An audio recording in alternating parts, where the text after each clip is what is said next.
What's up, everybody? I am Shaler. And I'm Jonathan. And we are the Tomorrow Guys. And today we are going to compare and contrast FastPass Plus, which is the Walt Disney World FastPass system, with the new, compare and contrast that to the new MaxPass system at Disneyland. Right. We have now experienced both. We recently got back from a Walt Disney World trip. Earlier this year, we were at Disneyland.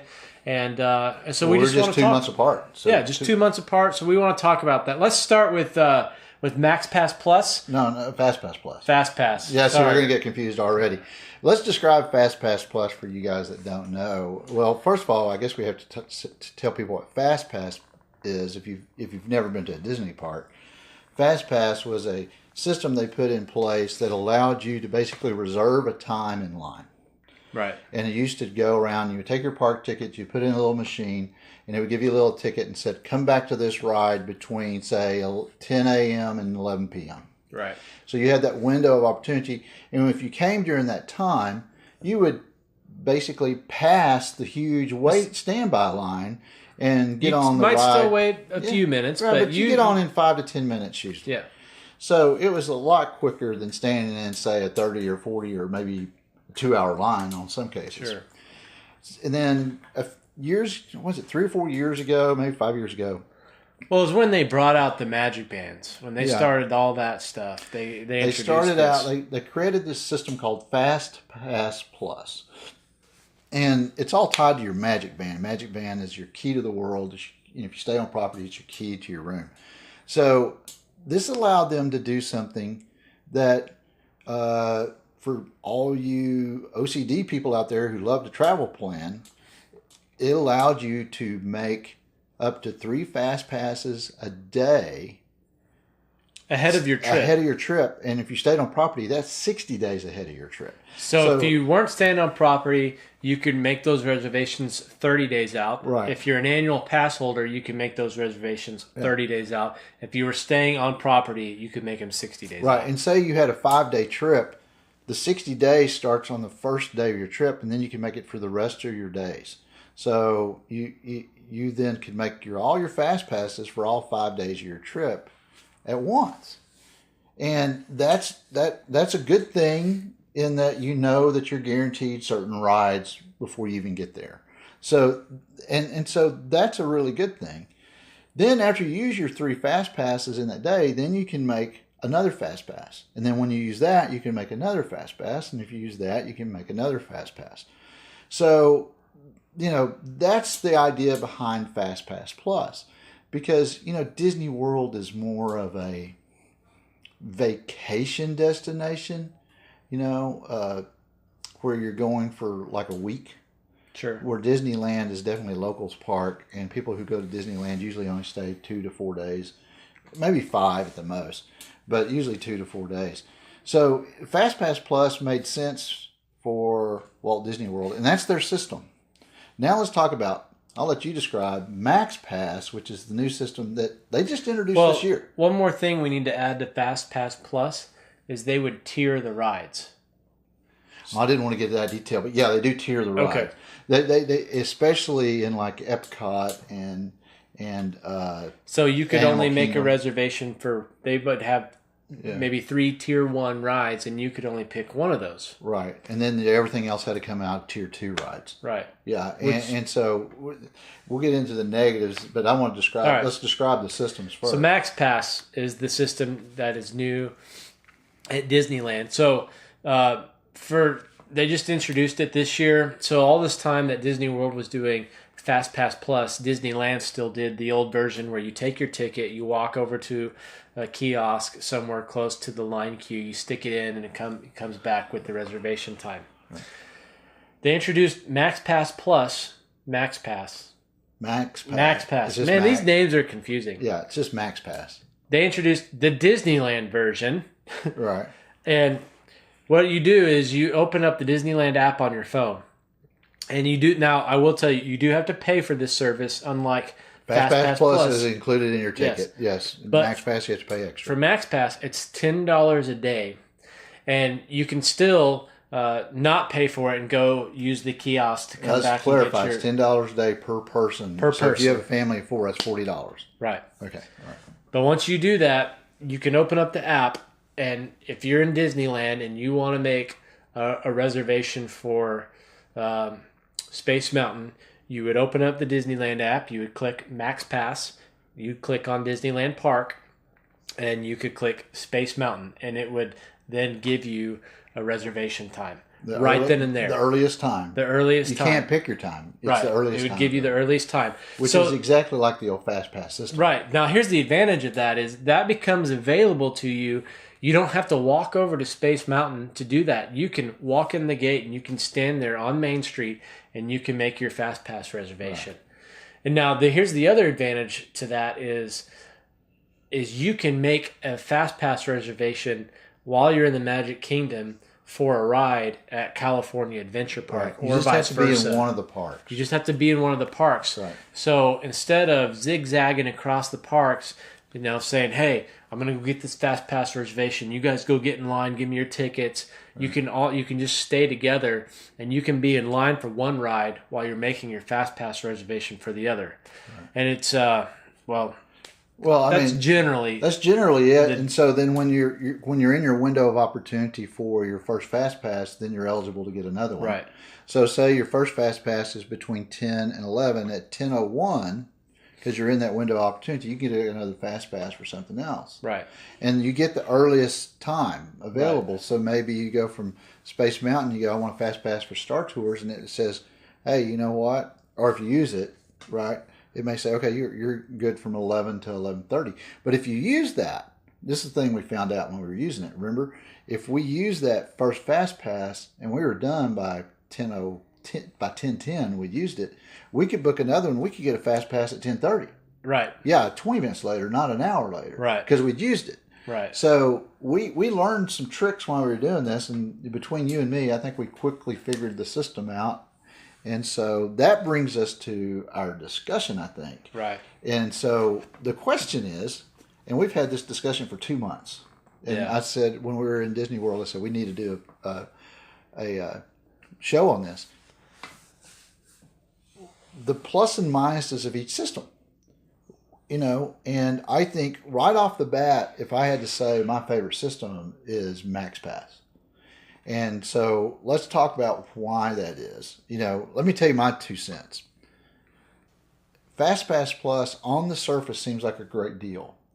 But after helping numerous families plan their vacations to Disney World, to tell somebody they have to get up early, 60 days before the first day of their trip, to get the FastPass Pluses they really want, like Flight of Passage or the Frozen ride in Norway. The two biggest ones right now at Disney World are Flight of Passage and Frozen. And if you don't get on there and book those, they're gone. Yeah, and you're going to stand in a 2-hour line. Yeah. Period. Our 3-hour line in Flight of Passage case.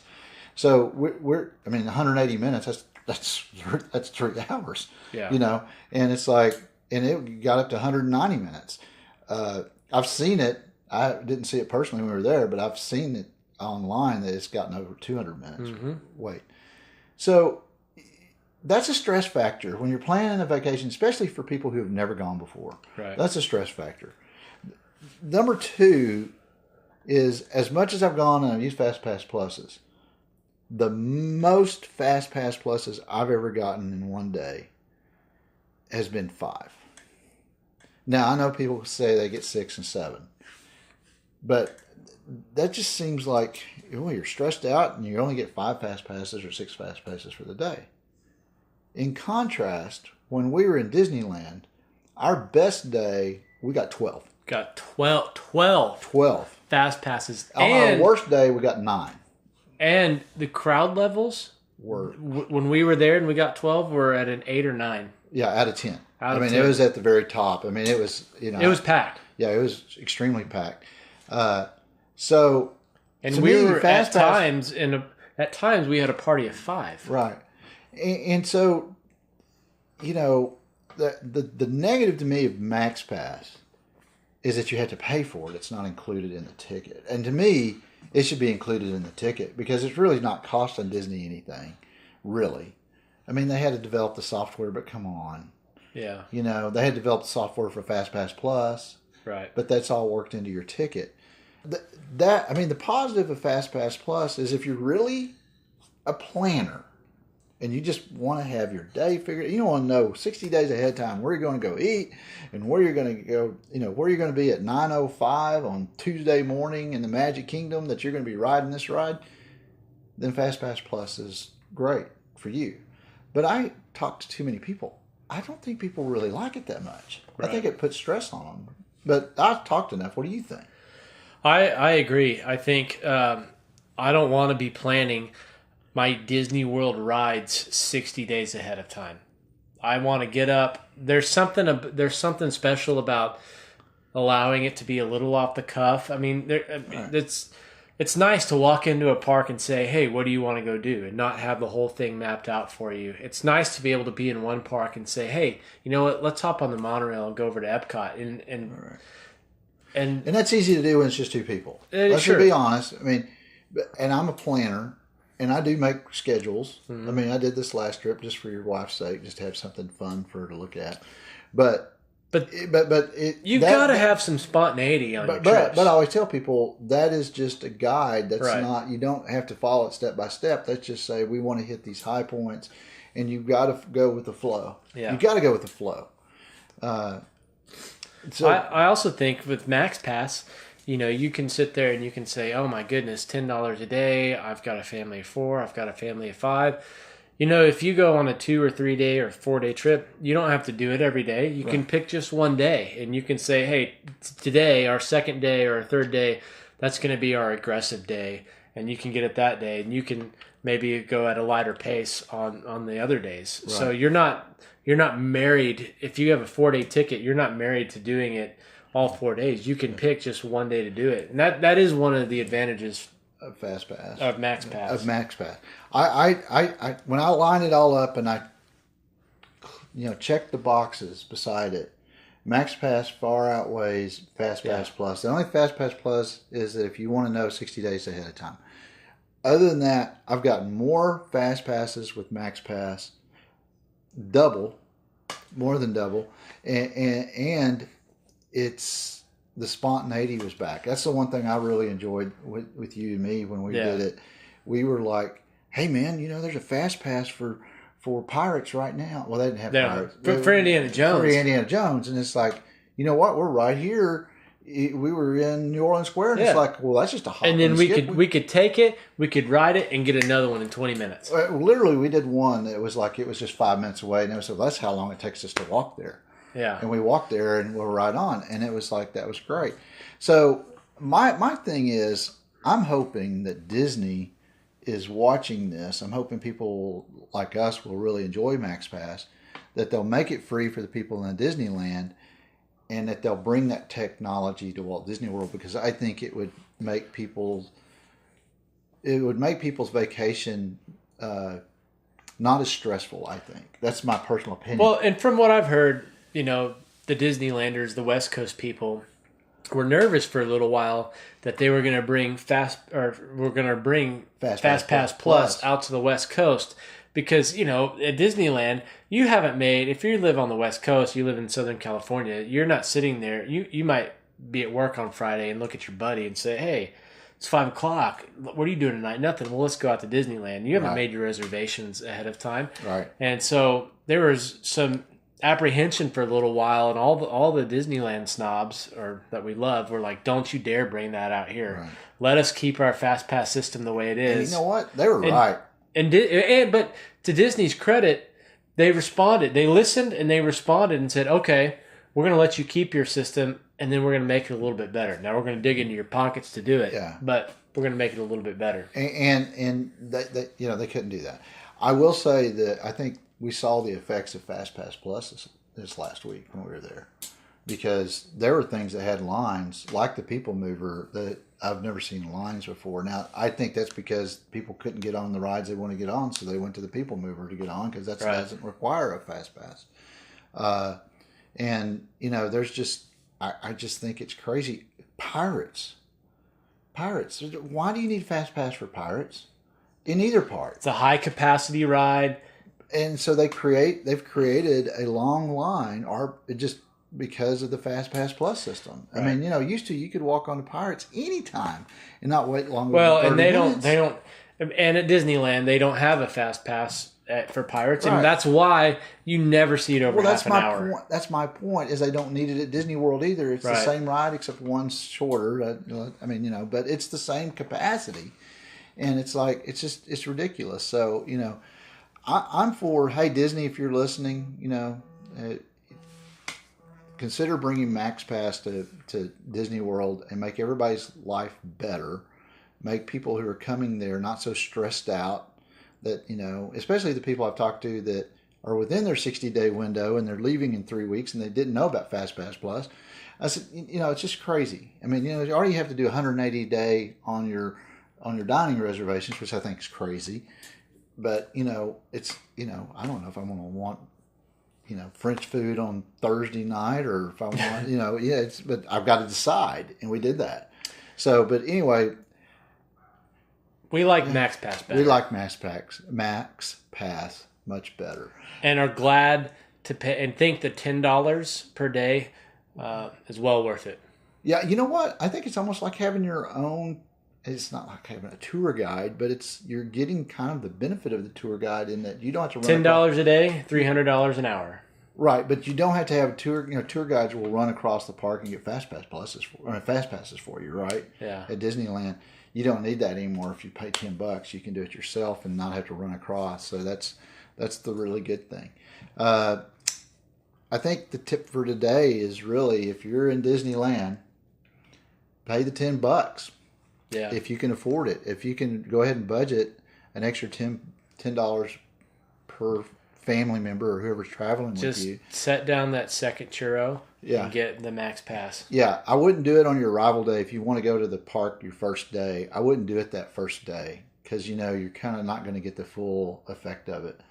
But I would do it your full days for sure.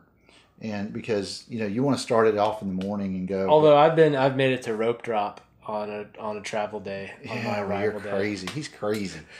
He's crazy. I've made it to rope drop out of leaving out of DFW, gotten to the West Coast, and been there for the opening. Yeah. Well, anyway, that's our take on MaxPass versus FastPass Plus. We give MaxPass the big thumbs up. Yep. And the tip for today is to, if you can, spend the $10 on MaxPass when you're in Disneyland, and I think your day will be much better. Absolutely. So, I'm Jonathan. I'm Shaler. And we are the Tomorrow Guys.